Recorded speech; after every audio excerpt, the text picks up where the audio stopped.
Bienvenue dans notre chaîne Cœur décodé. Je suis Angèle T, titulaire d'un master en psychologie clinique et psychopathologie. Notre sujet d'aujourd'hui est d'actualité et il est assez pertinent. 20 ans, une vie partagée, tissée de rires, de voyages, de l'écho des enfants grandissants, des anniversaires célébrés, des épreuves surmontées main dans la main. Et puis, un matin, le réveil sonne à côté d'un étranger. Plus de bonnes nuits murmurées, plus de regards complices échangés, juste le silence. Ce silence assourdissant qui fait plus mal qu'une dispute. Comment passe-t-on de l'âme sœur, de ce lien indéfectible, à la simple cohabitation avec un inconnu? C'est une question déchirante, une réalité que trop de couples mariés et d'adultes en général finissent par affronter. L'amour ne meurt pas d'un coup, dans un fracas spectaculaire. Il s'use lentement, insidieusement, comme une pierre polie par le temps. Les petites attentions se raréfient, les compliments se font rares, les projets communs s'estompent. On se persuade que tout va bien car les disputes ont disparu.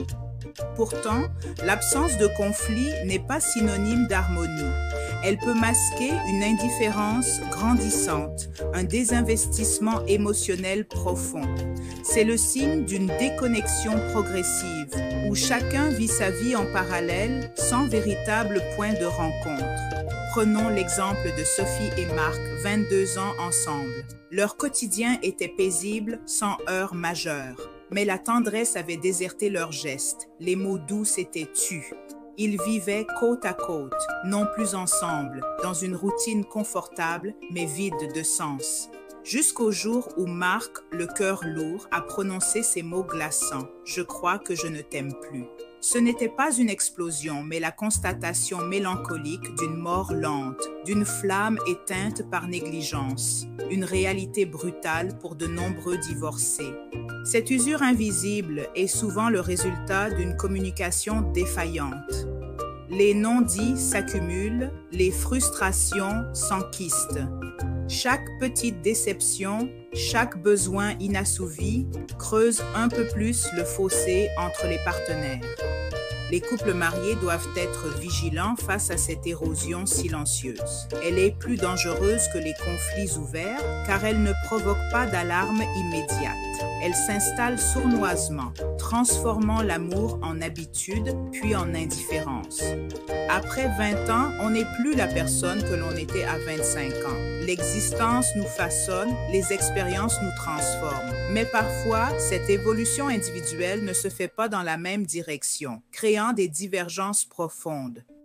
Claire, par exemple, s'est lancée avec passion dans une nouvelle carrière pleine d'énergie et de projets. Son mari, lui, s'est confortablement réfugié dans une routine rassurante, refusant le changement. L'admiration mutuelle s'est transformée en incompréhension. Quand on ne se comprend plus, quand les aspirations divergent trop, on finit par se perdre. Les centres d'intérêt communs s'amenuisent. Les conversations deviennent superficielles.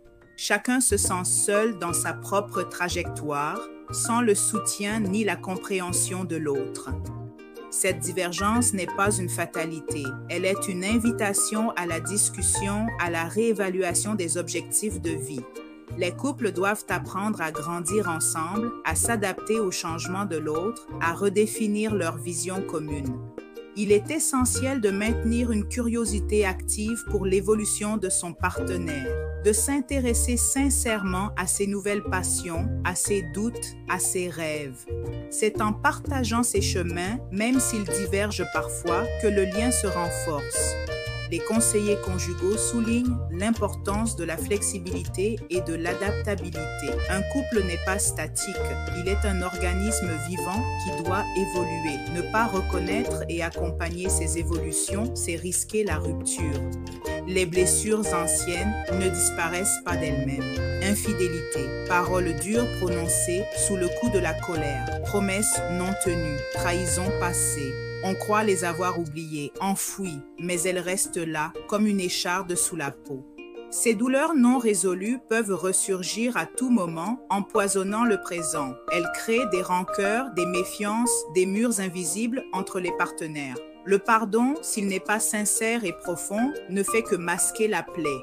Jean et Marie en sont un exemple poignant. 10 ans après une trahison, Jean pensait avoir pardonné. En réalité, il avait juste enfoui sa douleur, la refoulant au plus profond de lui. Il évitait d'en parler, pensant que le temps ferait son œuvre. Mais un jour, la douleur a ressurgi avec une force inattendue, comme une évidence implacable. Il devait partir. Le poids du passé était devenu insupportable, rendant toute projection d'avenir impossible. C'est une leçon amère pour tous les adultes. Il est crucial d'aborder ces blessures avec courage et honnêteté.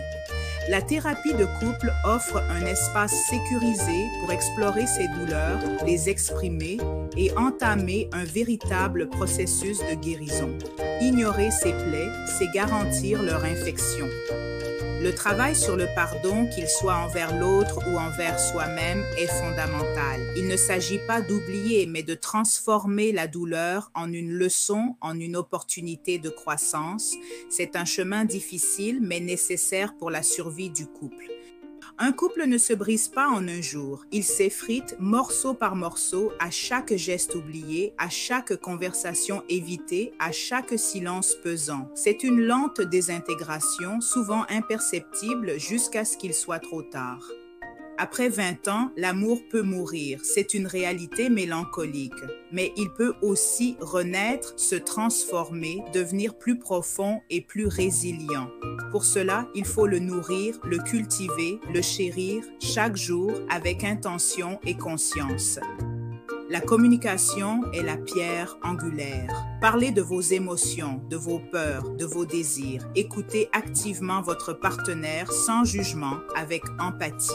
Créez des moments privilégiés pour vous retrouver, loin des distractions du quotidien.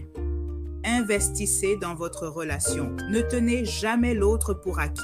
Surprenez-vous, riez ensemble, partagez de nouvelles expériences. L'intimité, qu'elle soit physique ou émotionnelle, doit être entretenue comme un jardin précieux. Si les difficultés persistent, n'hésitez pas à consulter un professionnel. La thérapie de couple n'est pas un aveu d'échec, mais un acte de courage et d'amour. Elle offre des outils, des perspectives nouvelles et un espace de dialogue constructif. N'attendez pas que le silence devienne assourdissant. Prenez le temps de regarder votre partenaire, de l'écouter vraiment, de lui dire ce qu'il représente pour vous. Parce qu'en amour, ce qu'on ne cultive pas finit toujours par se faner. Agissez maintenant pour préserver ce qui compte le plus.